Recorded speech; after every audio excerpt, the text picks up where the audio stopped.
This video is for adults who want to introduce scissors to the young people in their life. You might be a teacher, or you might be a parent at home, or another adult that just wants to be teaching students about how to use scissors safely.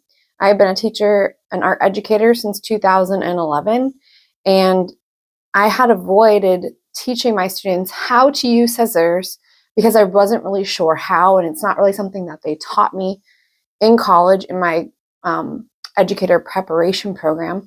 So it's something I had to figure out through trial and error as I went, and what worked for kids and what doesn't. So I'm going to jump right into talking about all the things with scissors. So there's different kinds of scissors, and sometimes a hook is just having a colorful pair of scissors that really works for your child. It could be the blunt nose. You definitely want scissors that are child scissors. These are still sharp. These are not safety scissors. And I like the Fiskar brand. Then we have these pointy nosed ones, and they're very similar in design and size. They come with safety caps. So we've got the blunt and the pointy, and they're very similar in handle size. The pink ones are smaller with the blunter nose versus the pointier ones are like slightly bigger. And then not all of our students have the hand strength to pop open their hand again. They can close the scissors, but then they can't open them back up independently because they haven't built the muscles going the opposite way. And we're talking about fine motor skills. Those are the small muscles in your hands that are important for life skills like buttoning buttons or tying shoes or zippering zippers. These small muscles in our hands.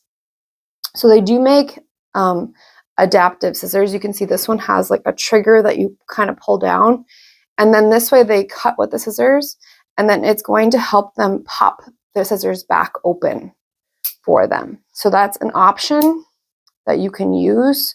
You can turn it on or off depending on how you want your child to be using the scissors. If they're practicing or you want them to try it independently.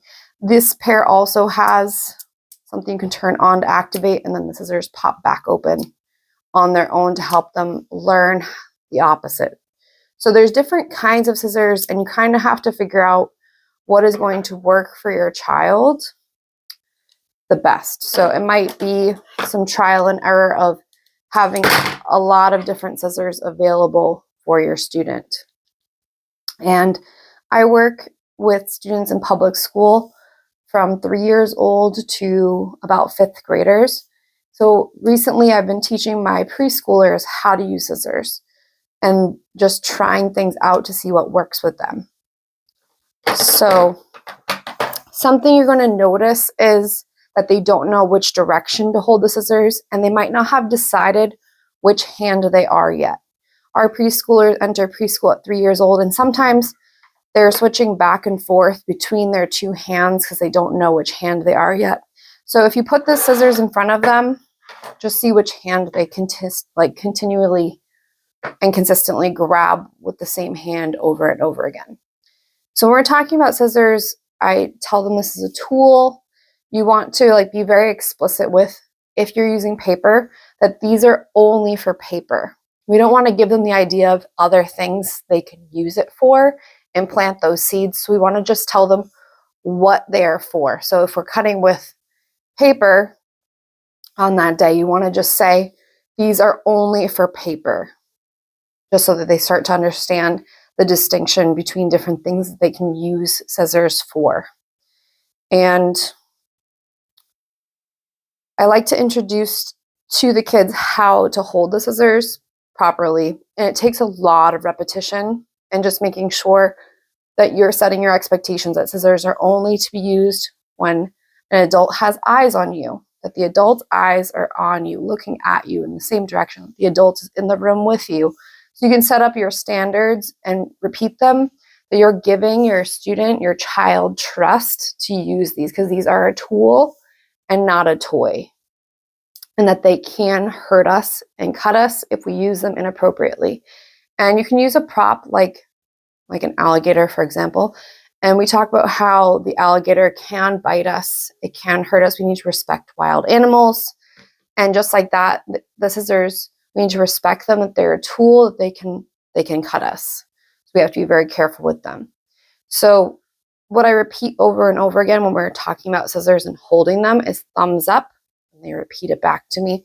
You could have picture icons like printed out of these steps if you wanted, from the top to the bottom. Some students really, that works for them if they're visual, but this is a very tactile skill. So I say thumbs up, circle up, and they repeat it back to me, and they practice that. And we can see how the scissors hang on my thumb, and my thumb is going to stay on the top the entire time I'm using scissors. And then we have this oblong oval shape that our other 4 fingers fit into. So then I showed them, oh, look, they don't fit this way. It doesn't work. And my thumb is wiggling around. So you can show them why the other way doesn't work and why you're introducing it this way. So I show them why the thumb stays on the top. And sometimes they don't know top and bottom. You can say the thumb is on the top, like pointing up to the ceiling. That sometimes can help. It's just repetition. Because when the thumb is on the bottom, we have the scissors like pointing at us. And we would never want the alligator pointing towards us. We always want our pair of scissors pointing away from us, because this is the sharp and dangerous part. So we point the scissors away from ourselves. And you're going to notice their elbow floating up. This is something I've noticed a lot with preschool, is their elbows start to go floating upwards. It has to do with some of my tables are too tall. So you might want them to stand up, and you're going to notice their elbows go down. And especially my older students, their elbows are starting to go down, but they're still up. So it might depend on they might be avoiding the table, and they're popping their elbow up because they're smaller than the table. In that case, you can try a book, something that will make a sound when it drops, but that won't hurt them. Like, you don't want them cutting barefoot, because the book could hurt their toes or startle them. So you might want them to be wearing shoes if you're going to use something like a book, but you're going to stick the book between their elbow and their torso here. And their job is to not drop the book. And they're going to drop it a few times before they understand, because they're trying to do 2 things at once: hold this book and cut. So they're focusing on 2 places. So that could take some practicing. It could look like also like a rolled up, like a small roll of paper towels could work and be softer, but they might not hear it fall down. So those are some options if you're noticing the floating elbow. Standing up, being taller, having a child-sized table can help. And I'm going to show you some of the things that early use of scissors, what they could use for that. I think starting off with something like Play-Doh works really well, because they get the biofeedback from the scissors that they have actually cut something. Where when I tried starting with paper, like really thin paper, they weren't really getting that feedback that something had happened. It was like there wasn't really sound, there wasn't really any feedback coming back to the scissors at them. So you could take a whole separate day just to learn about the Play-Doh, or this is air dry clay, whatever you have. You can make some Play-Doh at home. You don't have to buy it. If you don't have anything at your house, you can just look up some homemade DIY Play-Doh. But they need almost their own separate day just to learn about that. If they've never used Play-Doh before, they're going to need time to learn about the Play-Doh. So it might look like teaching them how to make snakes, worms, spaghetti, whatever language you would like to use, but you'd like them to make something like this, like in various sizes, like really thin ones, really thick ones. So you could take some time, and it might take multiple days, the younger they are, to learn how to do this. And once they've mastered this skill, then you'd want to go to scissors, repeating the directions like thumbs up, circle up, fingers in, let's begin, tucking their elbow down, picking up the Play-Doh with their helper hand, because they don't know left from right. So helper hand and their artist hand. And then teaching them to open and squeeze. And it might look like putting something in their palm and just teaching them one day how to squeeze, because this skill is not there yet for everyone. Every artist is different. So you're going to have to observe. Some kids can close it, some kids can't open it, and vice versa. So you're going to hold the dough in your helper hand and you're going to cut. And they get the sound of the dough hitting the table, and they get that satisfaction of they cut. They can hear it, they can feel it.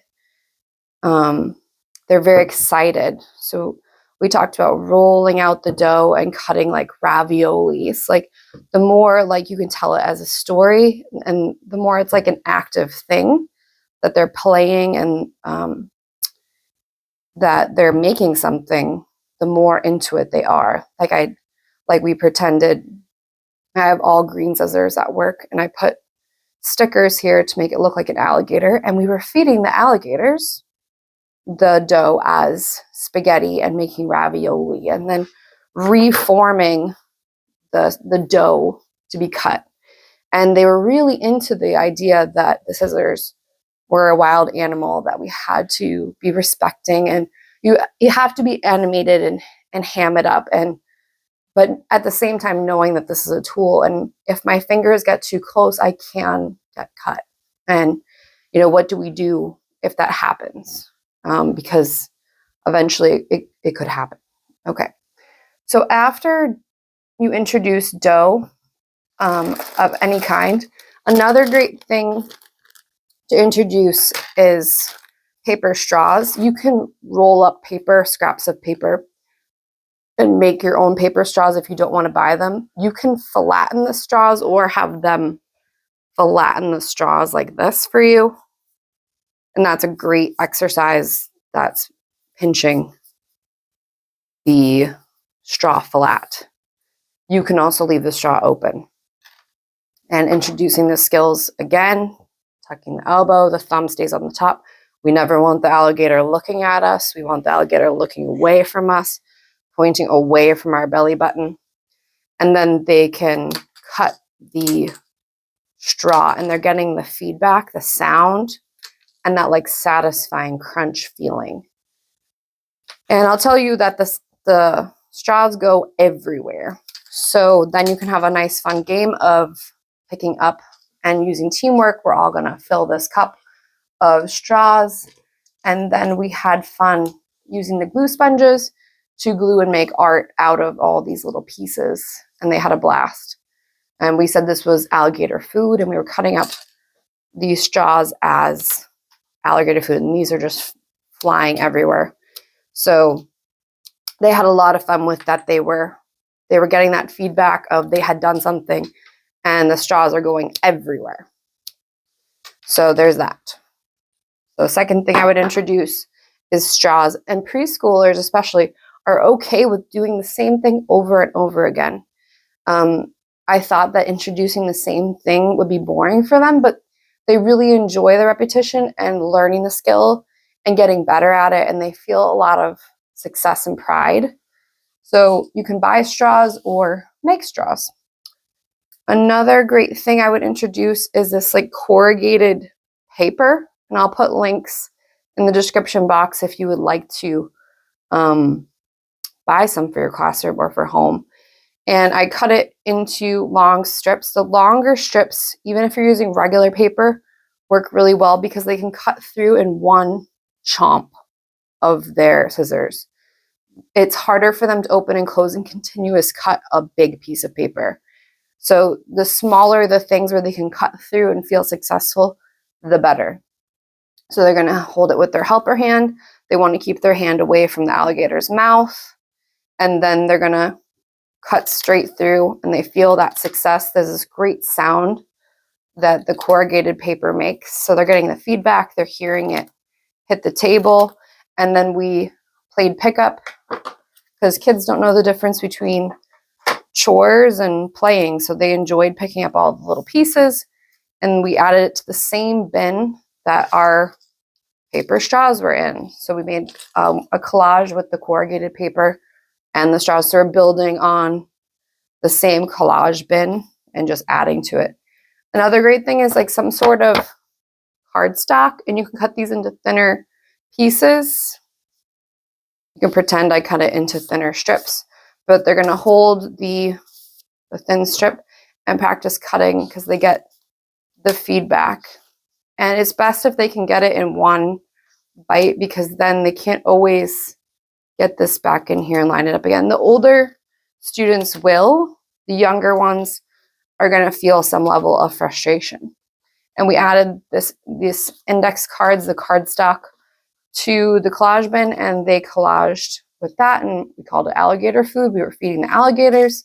The alligators were very hungry, and it really worked out. They were really engaged, very excited that they were being trusted to use this tool. Each time I'm introducing, I'm saying, the scissors are only for this activity today. So if it's Play-Doh, the scissors are only for Play-Doh. They also do make Play-Doh scissors specifically for cutting dough.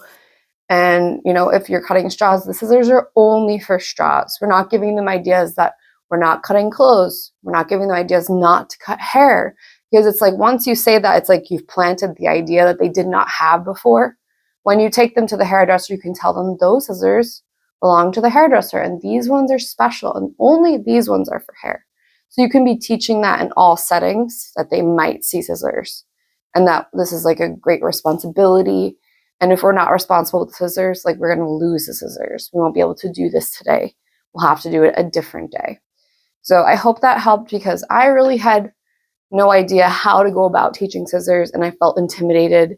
And now, seeing my students' success with scissors, I feel much more confident in myself and happy to give them this experience that they were looking for, and to give them real life practical tools that they're going to need to strengthen their hand muscles, and that they need this skill from preschool age all the way up through their education, where they'll be cutting all kinds of things in the classroom setting. And I want them to feel also successful at home with whatever adult they're working with at home. So I hope that these skills help you in some way.